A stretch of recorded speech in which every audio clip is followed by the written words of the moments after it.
Oke Bang Farad, Bang Kris, Bu Titin, mungkin bisa dijelasin nih saat ini perkembangan perjuangan PK Saka Tatal sudah seperti apa sih Abang dan Ibu? Kemarin itu kami dapat pemberitahuan dari PN Cirebon terkait PK Saka yang relas panggilannya itu akan kita sidangkan pada tanggal 24 Juli jam 10 pagi di Cirebon. Lalu persiapan mengenai PK sendiri kita sudah 100% siap, dan hari ini dari kemarin sampai hari ini kita sedang diskusi dengan para ahli yang akan kita hadirkan dalam persidangan PK nanti. Ada ahli pidana, lalu ada forensik dan sebagainya. Ini yang sedang masih tahap kita diskusikan untuk mereka minta pendapatnya sebagai saksi. Lalu mungkin ada Peggy juga akan kita minta untuk hadir sebagai saksi, lalu Liga Akbar juga kita minta sebagai saksi. Itu aja terkait masalah PK. Mungkin bisa ditambahkan oleh Bu Titin. Oke. Ya, kalau dihadirkannya, saya juga sangat berterima kasih kepada Mas Krisna Mukti dan Mas Farhan Abbas, karena dulu di 2016-2017 itu saya memang tidak pernah menghadirkan saksi ahli atas peristiwa yang terjadi. Jadi saksi itu benar-benar yang dihadirkan oleh jaksa, karena kemampuan saya juga tidak luar biasa, kemampuan Saka Tatal juga tidak luar biasa. Mustahil kami bisa menghadirkan saksi di sidang PK ini. Semua ahli-ahli hebat akan dihadirkan, dan itu karena Mas Krisna Mukti dan Mas Farhan Abbas. Karena itulah dengan bukti-bukti yang kita miliki, dengan novum yang berhasil saya dapatkan dan dituangkan dalam memori PK, mudah-mudahan PK kita berhasil ya Mas. Amin, amin. Ya. Bang Farad sendiri ngelihatnya seperti apa? Sudah ada titik terang artinya Bang? Jadwal Ya, juga sudah ada? Kita pertama bersyukur karena Peggy bebas ya. Indonesia ingin Peggy bebas. Jadi kalau Peggy yang dianggap pelaku utama, yang membunuh, yang memperkosa udah bukan tersangka, berarti gugur semua dakwaan, tuntutan maupun vonis hakim. Hanya prosedurnya harus melalui peninjauan kembali. Nah, jadi Saka tenang-tenang saja, insya Allah, karena ini bapak-bapak hakim yang sudah bekerja, khususnya Pak Eman Sulaiman ini udah betul-betul PK-mu itu pra-peradilan itu udah nggak bisa dibuka lagi tuh. Jadi dulu polisi bisa bikin pra-peradilan, terus bikin lagi sprindik, bikin sprindik. Sekarang nggak bisa lagi. Kecuali kalau dia bisa gugat putusan ini sampai ada putusan yang mengatakan boleh dibuka kembali. Bukan Peggy ya, Saka. Tapi di sini kita lihat kakak-kakaknya Saka juga sudah wajah-wajah menanti kebebasan. Kalau dulu kebablasan, sekarang kebebasan. Pasrah. Kalau dulu apa ya, bukan pas saksinya pasren, tapi terdakwanya pasrah. Oke. Artinya Peggy Setiawan aja bisa. Kenapa? Peggy Setiawan aja yang jelas-jelas dianggap otak pelaku dan pembunuhnya yang mengakibatkan ditusuk di belakang itu kan Peggy yang memperkosa. Itu bebas. Pokoknya kamu harus bebas dan harus Abbas dan Krisna. Bang Kris ngelihat mungkin Peggy aja bisa nih Bang. Artinya peluang untuk Saka ini seberapa ini mungkin Bang? Ya, artinya bahwa kalau melihat daripada Peggy penetapannya sebagai DPO, dia sebagai tersangka, berarti kan pembunuhan berencananya kan tergambar dengan adanya Peggy sebagai salah satu pelaku. Dalam hal ini kan 8 terpidana, 3 DPO. Nah, kalau salah satu 3 DPO itu sudah dibebaskan, lalu 2 DPO itu sendiri sudah dianulir, pantas tidak ini masih jadi terpidana. Artinya itu bahwa yakin kami dengan insya Allah PK kami. Bang Farad, Ya. kabarnya akan laporkan Aib ke polisi. Apa benar Bang? Bisa dijelaskan mungkin? Ya, Aib atas itu adalah saksi yang fitnah. Kalau orang bilang kasus Pina, kalau saya bilang mereka ini kasus fitnah. Ya, udah memfitnah, terus kabur lagi. Sini dong Aep, Dede, Rudiana, kamu kesini ya. Kamu jangan utus pengacara-pengacara yang bangga jadi saksi. Karena pengacara itu kalau cuma jadi saksi doang, mendamping saksi itu bukan pengacara namanya, pengacaura, ya. Jadi kalian harus berani bertanggung jawab, ya. Kalian nggak akan bisa enak tidurnya, dan hidup kalian tidak berkah selama kesaksian palsu.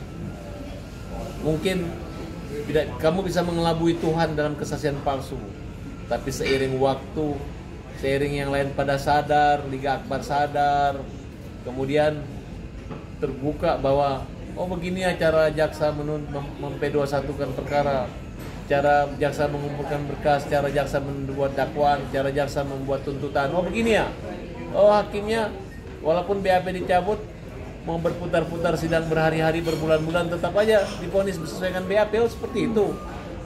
Oh kalau orang menuduh orang memperkosa itu cukup dikatakan di dalam dekat kemaluan atau dalam kemaluan ada sperma. Seperti itu. Yang memperkosa ada 11 orang, tapi sperma tanpa ada tes DNA, kemudian seperti itu. Nah, apakah kalau sperma udah di dalam kubur selama 13 hari, apakah berbentuk keras, apakah berbentuk sperma? Semudah itu. Tahu nggak kenapa Peggy dibebaskan? Ya kenapa? Karena dia didakwa akan dituntut dengan pasal pemerkosaan. Nah, hakimnya nanya, mana bukti pemerkosaannya? Oh ini pernyataan dokter forensik. DNA-nya mana? Ya itu tidak kuat bukti. Polisi mengira dengan adanya forensik, dengan adanya gali kubur itu adalah bukti. Tapi menurut majelis hakim, nggak usah mengada-ada, ya. Harusnya seluruh terdakwa di sini bebas semua, karena sistem pembuktiannya sama, bukan mendengarkan atau membandingkan keterangan terdakwa, tapi mengejar pengakuan baik tersangka maupun saksi. Nah di sini Bang Krisna nggak tinggal diam, kita gali, kita kaji terus. Ada apa persoalan di sini gitu. Muncullah, dapatlah Bu Titin pledonya dikesampingkan hakim, alasannya nomor perkara 16 bukan nomor surat kuasa, padahal surat kuasa itu nomornya perkaranya itu juga, ya kan Bu Titin? Ya. Nah kemudian memori banding tidak disampaikan, padahal ada kan bukti memori banding kontra memori jaksa juga kan ada kan? Ada. Nah gitu. Nah, saya suruh Bang Krisna jangan tidur 3 malam. Periksa berkas gini, betul? Dia periksa berkas ini. Nah, gimana tuh cerita dulu? Artinya bahwa kalau kita lihat pelakunya pemerkosaan itu ada 11 orang, dan di sini bahwa tidak sinkronnya kita tidak temukan adanya kerusakan di alat vitalnya Vina, kelaminnya Vina. Saya rasa sih ya kalau misalkan dilakukan 11 orang belum rusak kalau itu. Nah itu perempuan, makanya kita tanya perempuan nih, kan gitu. Tapi kita nggak menemukan itu. Jadi kita nggak menemukan hasil visumnya yang menyatakan ada kerusakan di alat kelamin itu nggak kita temukan. Jadi kita melihat bahwa persidangan 2016 tuh seperti yang disampaikan Bang Para tadi, majelis hakim hanya copy paste daripada BAP yang sudah dirangkai, yang dibuat dari awal oleh Aep, Dede, dan Rudiana. Akibat daripada perbuatan mereka ini mengakibatkan 8 orang menjadi terpidana, 3 orang menjadi DPO. Inilah yang akan dikejar sekarang oleh Bang Farhat. Tunggu kata Bang Farhat, jangan tenang-tenang aja ya Bang Farhat ya. Iya. Suruh makan yang banyak cukup lah persiapan ya. Dan saya ingatkan ya, kalau saksi yang dipunipu saksi yang nggak benar ya, kemudian pakai pengacara itu lebih nggak benar lagi, 2 kali nggak benar ya. Jadi saksi nggak benar, pengacara nggak benar, semuanya nggak benar. Dan kalian pengacara-pengacara yang mendamping saksi kemudian mengejek-ejek Peggy akan dihukum berat dan kemudian bebas, kalian harusnya bertobat, sembunyi sana. Jangan lagi kartu kantor pengacara kalian jangan pasang lagi itu, tutup sana. Karena udah ditandai orang, ya kan? Kalau pengacara kalau udah nenek-nenek, udah takutnya nanti alasannya pikun. Saya juga nenek-nenek, Pak. Ibu belum 60 tahun. Ibu kan masih kelihatan 70. Jadi kalau udah nenek-nenek ya udah nggak usah. Kemudian kalau ada lagi pengacara yang tidak sarjana hukum, mungkin sarjananya sarjana kesenian atau sarjana lenong atau sarjana apa ya yang nggak ada hukum-hukumnya, udah deh sadar diri aja gitu ya. Dan kalau sudah ada lawyer yang pernah dipecat, ngaku nggak dipecat, ya jangan salahkan saya, salahkan aja yang bilang kau dipecat, betul nggak? Nggak usah lagi kabur lari KTP saya di sini, KTP saya, udah nggak usah saling ngomong gitu, ya. Karena ada lawyer di sini, ya. Ini lawyer ini tahun 2000 berapa ya? 2019, 2018 kita pernah laporkan dia, ya Chris? Iya. Kita laporkan dia menipu uang istri mantan gubernur Sumatera Utara senilai 1,4 miliar. Nah, kemudian dilaporkan karena dia nggak punya berita acara sumpah. Nah, tiba-tiba nangis-nangislah suami istri, lengkap semua, rekaman video, rekaman suara di mohon-mohon lengkap. Nah, nangis-nangis termeh-meh Bombay, walaupun dia bukan bintang film Bombay sana, tapi ya itu hanya sandiwaranya lah kira-kira. Nah, kemudian dikembalikan 800 juta damai ya. Kalau sekarang dia berkuar-kuar mau nyenggol-nyenggol saya, ya hati-hati kamu, ya.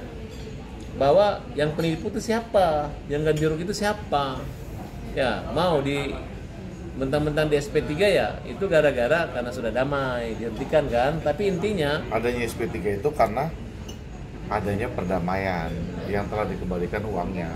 Seperti yang Bapak bilang, uangnya belum lengkap. Tapi uangnya iya, dia waktu itu terima uang orang, habis itu dia cabut sendiri, dia berpindah ke gubernur seberang gitu. Habis itu dia hilang gitu ya, dia hilang gitu ya. Ini ngejek-ngejek orang, surat cintanya orang dibacain sama dia.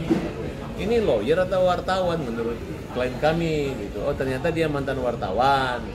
Nah oleh karena itu sekarang mereka itu udah kalah semua sama saya, udah di bawah saya semua nih mereka itu, baik yang nenek maupun yang apa, yang kura-kura ninja, mereka udah kalah sama kita ya. Jadi mereka sekarang mau cari-cari kesalahan kita, mereka mau bersatu membuat aneh-aneh gitu ya. Nah, dan kepada nenek juga ya, dulu pernah ngelaporin saya menipu 10 miliar ya, mana bukti tipuannya itu ya, betul nggak?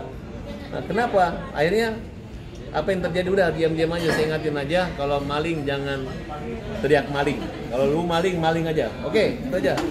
Bang Far, kabarnya ketua RT Pasren kini menghilang, tak tahu keberadaannya. Apa benar Bang? Apakah Bang Farad juga akan melaporkan ketua RT? Ya, ikutin. Ketua RT kan itu kaitannya dengan 5 terpidana. Ya. Kalau dalam pengakuan terpidana terdahulu memang kelimanya tidur di rumah Pak Pasren, tetapi Pak Pasren menyatakan menolak melakukan itu. Tetapi sebetulnya kan memang ada anak Pak Pasren juga yang waktu itu sudah ditangkap kemudian dibebaskan. Tetapi Pak Pasren memang tidak mengakui anaknya ikut ditangkap. Nah, sebetulnya pembuktiannya ya mudah saja, ketika misalnya laporan itu diterima, dimintai keterangan. Toh keterangan saksi juga akan lebih banyak kalau yang mengetahui bahwa anak-anak yang saat itu masih belum terpidana ini menginap di rumahnya Pak Pasren. Ya mudah-mudahan sih laporannya bisa diterima supaya lebih terang benderang. Karena ini keterangan Pak Pasren ini memang sangat berkaitan dengan jatuhnya vonis seumur hidup bagi 7 terdakwa saat itu. Dan luar biasa gitu, sebenarnya kan mereka sebetulnya rumahnya juga bersebelahan. Rumahnya Pak Pasren itu dekat rumahnya Sudirman.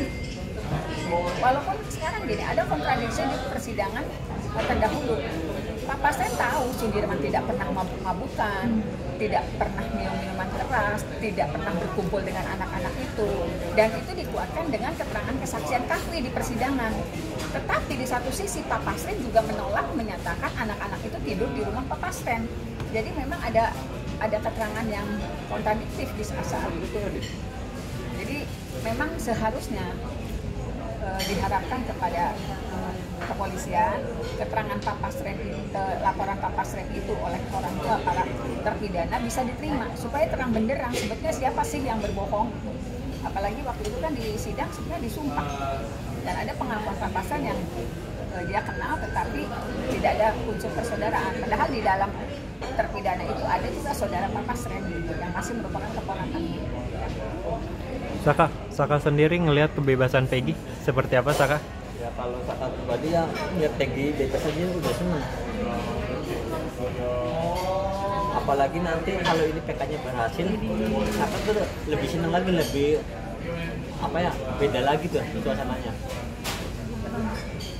Tapi apakah dengan kebebasan Peggy terpidana lain juga harus dibebaskan, Saka? Kalau pikiran Saka, Peggy aja bisa bebas.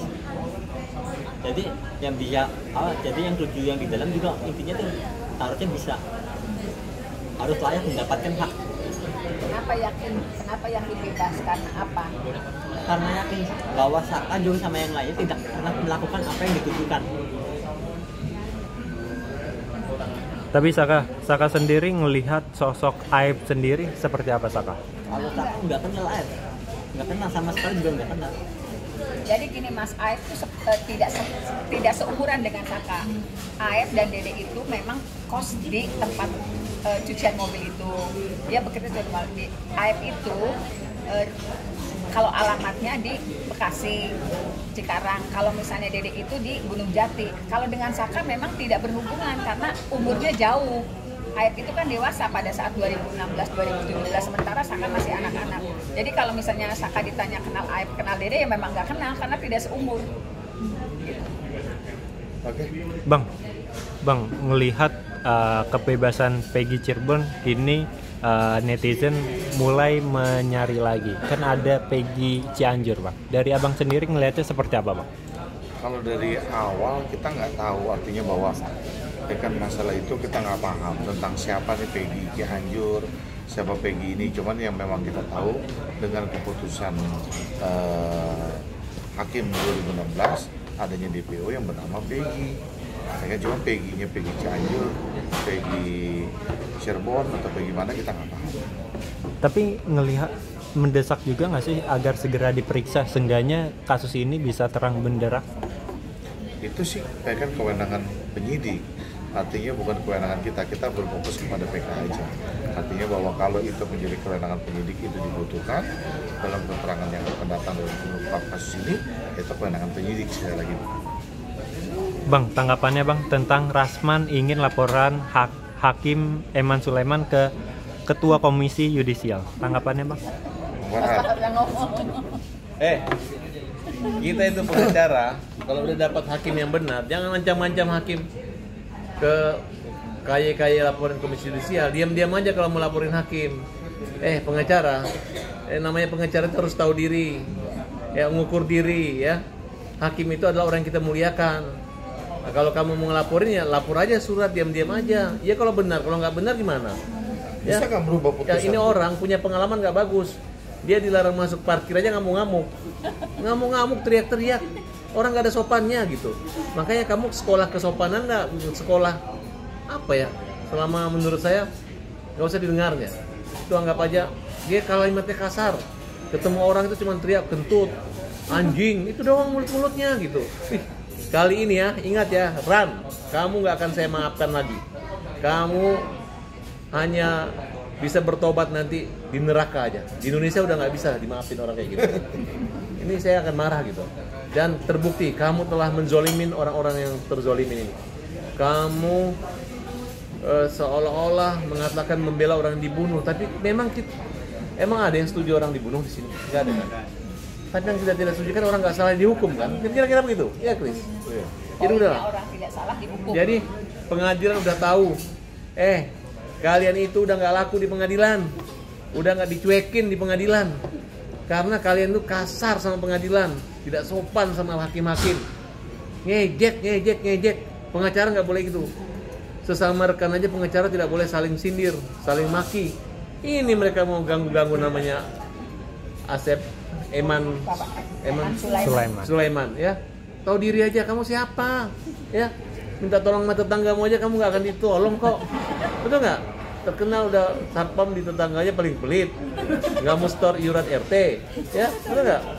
Tahu diri aja lah, ya. Itulah, jangan modal KTP ya. Terakhir mungkin apa yang ingin kalian dari kasus ini, apa yang kalian inginkan satu-satu dari Bu Titin, Bang Krisna? Kalau saya berharap sidang PK nanti akan jauh berbeda dengan sidang yang saya alami 2016-2017. Mudah-mudahan hakim pada sidang PK itu menyadari betul, memeriksa dengan seksama, kemudian mendengarkan dengan seksama saksi-saksi ahli yang akan dihadirkan ya Mas, sehingga suasananya berbeda. Bukan masalah viralnya, tetapi kembalikan ke hati nurani, kembalikan kepada keyakinan yang sebenar-benarnya. Apa sih yang terjadi dari peristiwa itu sampai Saka yang punya keyakinan tidak bersalah, tidak melakukan perbuatan itu sampai mendapat hukuman 8 tahun. Mudah-mudahan bukan sekedar film, tetapi benar-benar dengan secara profesional menilai permasalahan yang ini. Memori PK kita dinilai, keterangan-keterangan saksi yang akan dihadirkan dinilai, novum yang kita hadirkan juga mendapat penilaian. Bang Krista? Saya berharap sidang PK nanti 24 Juli jam 10 mengajak warga Cirebon untuk hadir dan datang, karena ini menarik. Banyak fakta-fakta yang akan kita ungkapkan dalam sidang PK nanti, dan ini pasti yang terbaik untuk Indonesia. Saka, boleh dikit apa yang Saka inginkan? Kalau Saka pribadi minta doanya aja yang terbaik supaya kedepannya lancar semua dan ada titik terang. Ya terbuka semuanya sebenarnya ini kasus apa, seperti apa kasusnya, gimana ini. Bang Farad terakhir bang. Terakhir, udahlah. Kalau jadi pengacara itu dampingi terdakwa, dampingi terpidana yang orang terzolimin. Bukan dampingi orang saksi bohong untuk menjalani orang yang terzolimin ya. Udah gitu aja gitu. Sayang, mulai sekarang nama-nama kalian-kalian ini udah jelek di mata masyarakat Indonesia. Di mata hakim udah jelek. Ya, siapa sih orang yang pernah kamu bela bebas dan hebat sih? Nggak ada, ya. Mulai saat ini jangan lagi pakai mereka-mereka ini, nggak akan laku lagi. Ya, pokoknya pakai Farad dan Krishna. Walaupun nggak dibayar, tetap kita lawan dan kita menang. Ya, catat itu. Ini cuma ngomong bacot aja banyak aneh. Oke, itu aja ya. Ya. Oke.